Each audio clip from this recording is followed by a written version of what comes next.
మీ story తెలియదు కాబట్టి మీ love story కొంచెం కొంచెం చెప్తారా నాకేమన్నా? ఎక్కడ పరిచయం అయ్యారు మీకు తను? కాల్ సెంటర్ లాగా. అంటే నేను జాబ్ చేస్తుండే హెచ్ఆర్హెచ్ లో హ్యాబిట్స్. నేను లిటరల్లీ కాల్ సెంటర్ అనగానే అట్లా అనుకోలేదు తెలుసు. ఇప్పుడు మనం ఫోన్ చేస్తే కాల్ సెంటర్ వాళ్ళతో మాట్లాడుతుంటాం కదా. అట్లా జాబ్ చేస్తుండే. జాబ్ కి ఇంటర్వ్యూలో ఫ్రెండ్ తీసుకొని వచ్చింది. అంటే మా దోస్త్ వాళ్ళ పోరే ఆమె. ఓకే. ఆమె ఎమ్మటి వచ్చింది. ఇక సీదా ఏం చేసినా మనం ఊకం కాక పులిహోర రాజా ఉండే డైరెక్ట్ పులిహోర కలిపి ప్రపోజ్ చేసిన. 2-3 days టైం తీసుకుంది. తీసుకోగానే మీరు ఫస్ట్ డేనే ప్రపోజ్ చేశారు పులిహోర కలిపి? చూసిన గంటకే అక్క, ఫస్ట్ డే కూడా నెంబర్ తీసుకున్నా, వీడియో కాల్ చేసిన, నైట్ ఇంటికి ఇంగు వేసి పులిహోరలో పల్లీలు వేసి ఎలా కలపాలని అంతేం చెప్పలే అక్క. ఇక ఇట్లానే మాట్లాడి నైట్ వాళ్ళ ఇంటికి పోయినా ప్రపోజ్ చేసేసిన. 3 days తర్వాత అన్ని అనుకుంది. మా ఇంటికి వచ్చిండు కానీ నేను ఫోన్ స్విచ్ ఆఫ్ చేయడం, మళ్ళీ నా నెంబర్ కూడా నేను ఇవ్వలేదు. మా ఫ్రెండ్ వీళ్ళ ఫ్రెండ్ తో మాట్లాడడానికి నా నెంబర్ నుంచి కాల్ చేసింది. ఓ అలా నెంబర్ పెట్టుకున్నారు. అసలు ఎంత ఏమంటారు ఇప్పుడు అంటే మీరు నన్ను తిట్టుకోకండి కానీ ఇలాంటి వాళ్ళని తెలుగు సినిమాల్లో ఒక పేరు ఉంటుంది, ఏంటి తెలుసా? మీకేమైనా ఐడియా వస్తుందా? నేను చెప్తే నన్ను తిడతారని చెప్పట్లేదా? రవితేజ గారికి ఉంటుంది ఆ పేరు, ఇడియట్ అనొచ్చు కదా, కాదా అండి? అలా నెంబర్ తీసుకున్నారు, ఫోన్ చేశారు, వాళ్ళ ఫ్రెండ్ ని తీసుకొని వచ్చాడు. నేను మీ ఇంటి లొకేషన్ ఎవరు చెప్పారు? తెలుసు వాళ్ళకి ఫస్ట్ నుంచి. ఇలా ఫ్రెండ్ వాళ్ళ ఇల్లు తెలిసినప్పుడు ఇల్లు తెలియదు అక్క. ఆ రోజే కదా బ్రో పరిచయం అయింది. అట్లా అయిపోతా ఉండే. డైరెక్ట్ వెళ్ళిపోయారు ఇంటికి. అంటే ధైర్యం ఇట్లా ఫస్ట్ నుంచి ఇక్కడ రాసి పెట్టుకున్నారు ధైర్యం అని. చూస్తే అట్లా కనిపిస్తాడు అక్క, అంతే. చూస్తే అట్లా కనిపిస్తాడు అంతే. సో ఇంటికి వచ్చారు, మీరు ఇంట్లో బయటకు వచ్చారు? రాలేదు, నేను పడుకున్నా. ఫోన్ స్విచ్ ఆఫ్ చేసింది. ఇంటికి వెళ్ళిపోయి మంచిగా పడుకున్నారు. సో మీరేం చేశారు అప్పుడు? ఏం చేయాలక్క, పొద్దున ఫోన్ చేసి మళ్ళీ అదే అప్పుడు వెళ్ళిపోయారు ఇంటి దగ్గర నుంచి. నేను ఇంట్లో గొడవ చేస్తారేమో ఇంటి బయటికి ఫస్ట్ అంటే కొత్త మెల్లగా అలవాటు అయినాక లొల్లి చేయొచ్చు. మంచి పేరు రావాలి ఫస్ట్ అయితే అని చెప్పేసి యాక్సెప్ట్ చేసే వరకు మంచి పేరు, తర్వాత ఎంత చేసినా మన పోరే అంటే చూస్తున్నారా డబుల్ వర్షన్.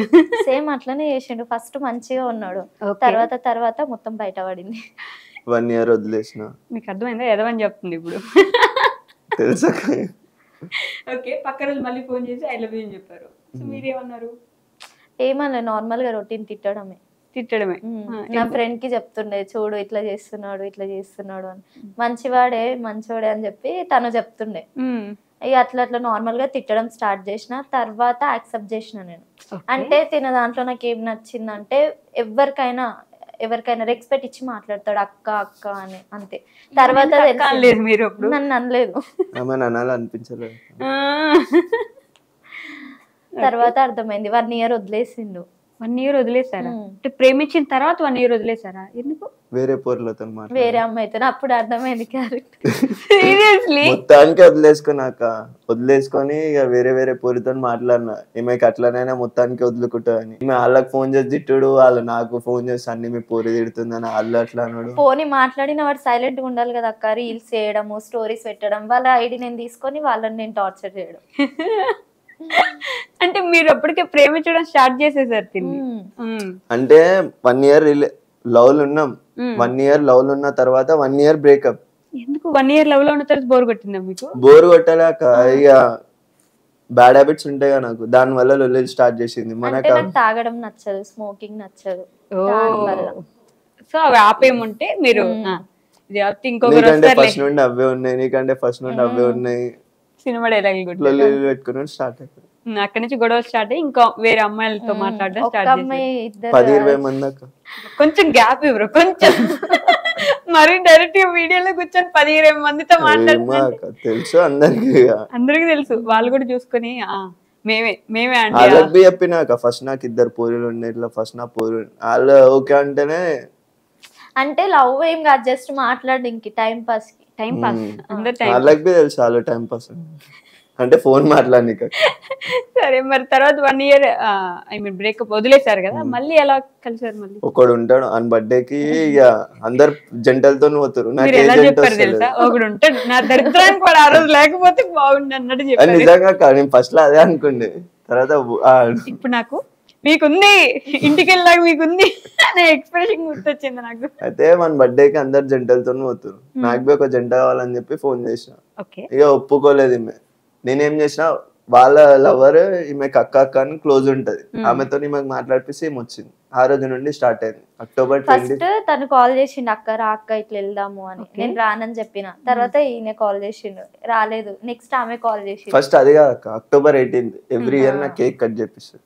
కేక్ కట్ చెప్పడానికి మెదక్ నుండి ఒక ఆమె వచ్చింది బండి మీద. అప్పుడు మాట్లాడుకో బండే చక్క రాదు ఈమెకి, బండి వేసుకొని వచ్చింది. అంటే మాట్లాడుకుంటారే కానీ ఎవ్రీ ఇయర్ ఎంత మాట్లాడుకోకపోయినా వచ్చి కేక్ కట్ చేపిస్తారు. బ్రేకప్ అయిన మధ్యలో కేక్ కట్ చేపించింది. దాని తర్వాత సెకండ్ మీట్ అక్టోబర్ 24th అయింది. ఇక 27th కి వద్దని చెప్పి మా ఇంట్లో చెప్పింది, అందరికి చెప్పింది. మనం ఒకటమ్మ వీడియో కాల్ చేసి చైలు పోసుకున్నాడు, అది ఇది చేసేసిన. టార్చర్ చేసిండు ఆ రోజు నైట్ అంతా నన్ను. 28th కి లేచిపోయినా. November 1st కి పెళ్ళైంది. November 1st కి అంటే October 28th లేచిపోయారు. 3 days తర్వాత November 1st కి మధ్యాహ్నం 2 o'clock కి రోడ్ మీద తాళి కట్టేసిన. టెంపుల్ కి పోయినాం, ఆడ చేసుకోవద్దని చెప్పారు. బయటికి వచ్చి రోడ్ మీదనే కట్టేసిన. దాని తర్వాత ఇలా మమ్మీ ఫోన్ చేసి బాండ్ పేపర్ రావాలి అది ఇది అని చెప్తే బాండ్ రాసి ఇచ్చిన. మళ్ళీ నాకు పెళ్లి సర్టిఫికెట్లు కావాలి అది ఇది అని చెప్తే మళ్ళీ November 24th కి యాదిరిగుట్ట పోయి పెళ్లి చేసుకొని ఆడ సర్టిఫికెట్లు తీసుకొని నా మమ్మీకి ఇస్తే అప్పుడు ఒప్పుకో. ఆ 3 days గ్యాప్ ఉంది కదా, పొద్దున్న ఇంట్లో వదిలిపెట్టి అని అడగలేదా మీరు? అంటే బాధపడ్డాను. అంటే మమ్మీ అప్పుడు సిచ్యువేషన్స్ అట్లా ఉండే అక్క. ఇక అప్పుడు సిచ్యువేషన్స్ అలా. నేను ఉంటే చాలు, వెళ్ళిపోయినోడు మళ్ళీ రిటర్న్ వచ్చింది కదా, ఇంట్లో వాళ్ళు కూడా ఒప్పుకుంటే బాగుండు అనుకున్నాను. ఫస్ట్ చేసుకోక ముందు కూడా మమ్మీకి అడిగితే వద్దు అన్నారు. వద్దు నువ్వు ఇంటికి వచ్చే. ఫస్ట్ మీ నాన్నగారు చిన్నప్పుడే. మీ చిన్నప్పుడు ఎక్స్పైర్ అయ్యారు అంటే హెల్త్ ఏమైనా బాగాలేకనా? హెల్త్ బాగాలేక హార్ట్ అటాక్. హార్ట్ అటాక్ వచ్చింది. తర్వాత మీ ఇద్దరు అన్నయ్యలు ఉన్నారు కదా ఇంట్లో? అంటే తమ్ముడు అన్నయ్య. అదే ఒక తమ్ముడు ఒక అన్నయ్య. వాళ్ళిద్దరు కూడా పెద్దమ్మల కొడుకు సోను, పెద్ద సోను. ఆ అన్న ఫస్ట్ చనిపోయాడు, ఫైనాన్షియల్ ఇష్యూస్ వల్ల సూసైడ్ చేసుకున్నాడు. సెకండ్ మొన్న రీసెంట్ గా October 14th కి వీళ్ళ డాడీ చనిపోయిన రూమ్ లోనే ఆయన సూసైడ్ చేసుకుని చనిపోయాడు. సెకండ్ బ్రదర్ అంటే వీళ్ళ సొంతం అన్న, ఓన్ బ్రదర్. ఫస్ట్ చనిపోయిన పెద్దమ్మ వాళ్ళ కొడుకు సోను, ఆయన ఫస్ట్ చనిపోయారు సూసైడ్ చేసుకుని ఫైనాన్షియల్ ఇష్యూస్ వల్ల. సెకండ్ ఓన్ బ్రదర్ మీ నాన్నగారు చనిపోయిన ఇంట్లోనే సూసైడ్. అంటే ఇద్దరు పేరు సోను అక్క, పెద్ద సోను చిన్న సోను. మరి మీ అన్న ఎందుకు చనిపోయారు అలా? మా అన్నయ్య అయితే లవ్ వల్ల చనిపోయారు. లవ్ బ్రేకప్ అయిందా? అది ఇన్ని రోజులు చెప్పాలి అక్క, ఎందుకంటే పబ్లిక్ లో చెప్తే అది కొంచెం ఫ్యామిలీకి ఎఫెక్ట్ పడుతుంది, ఇజ్జత్ ఏట పోతా అని చెప్పి దాని గురించి కొన్ని రోజులు లైవ్ తీసుకున్నాం. డేర్గా తిరుగుతుంటే ఇంకా చెప్పకుండా ఇలా ఉంటుంది. నిజంగా అట్లా ఒక మనిషి చనిపోయిన తర్వాత ఆ పక్కన మనిషి అలా తిరుగుతున్నప్పుడు నాకు తెలిసి పెళ్లి అయిపోయింది. అమ్మాయి దొరికితే మాత్రం వదిలిపెట్టాం ఇప్పటికైనా సరే. పక్క కన్ఫర్మ్ గా మా వీడియోస్ చూస్తుంది. అమ్మాయి కనిపిస్తే మాత్రం మేము అసలు. మీ అందరికి చెప్పేవాడా ఇట్లా ఉంది పరిస్థితి? తెలుసు, మాకు ఫస్ట్ తెలుసు, కానీ ఏమన్నా చెప్తాడేమో అని ట్రై చేసినాం. మమ్మీకి చెప్పిండు ఇట్లా ఒక అమ్మాయిని ఇష్టపడుతున్నా అంటే మమ్మీ వాళ్ళు కూడా సరే అన్నాడు. తర్వాత తను వచ్చేసా మ్యారేజ్ చేసుకుంటే ఏదేదో చెప్పిందంట. చెప్పిన తర్వాత పెళ్లి చేసుకుంటా అని చెప్పి లాస్ట్ మూమెంట్ లా ఒక ఆమెకి ఏమైందేమో వెళ్ళిపోయింది. ఈయన ఆ పెయిన్ ని బేరీ చేసుకోలేక పోయిండు. వీళ్ళ ఫ్రెండ్ తో వీడియో తీపిచ్చుకున్నాడు, మెట్టెలు పట్టుకున్నాడు. మెట్టెలు ఉంటాయి కదా అవి కొన్నాడు, పుస్తకాలు ప్రతి ఒక్కటి తీసుకున్నాడు. ఆ మెట్టెలు పట్టుకొని లాస్ట్ మూమెంట్ లో ఏడ్చుకుంటా వీడియో తీసి నేను చచ్చిపోతా నాతోనైతే అని చెప్పి 10:30కి ఏమో వీడియో తీసినట్టు 11 o'clock కి నేను పండుకుంటా అని చెప్పి వీళ్ళ తమ్మునికి చెప్పి పక్క రూమ్ కి వెళ్ళిపోయాడంట. అప్పుడు వేసుకుంటే ఈవినింగ్ 5:30కి చూసిరు ఆయన. అప్పటికి స్మెల్ వచ్చేసింది మొత్తం. అంటే 6 hours హ్యాంగింగ్ ఉండు, నాలుగే మొత్తం బయటకు వచ్చేసింది, బ్లాక్ అయిపోయింది, చనిపోయింది. తర్వాత మాకు ఆ వీడియోస్ చూస్తే తెలిసింది ఇట్లా లవ్ మ్యాటర్ అని చెప్పి. మళ్ళీ అమ్మాయి బ్లాక్ చేసింది మా అన్నయ్య.